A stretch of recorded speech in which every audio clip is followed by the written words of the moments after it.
Do you want to know how to dispute a transaction on Navy Federal and get your money back quickly?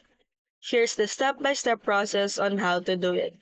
So basically, first you need to access their website via navyfederal.org, and once you're in, just simply scroll down until you reach the end, and you will find this section, which is their footer, and you will find the contact us of them.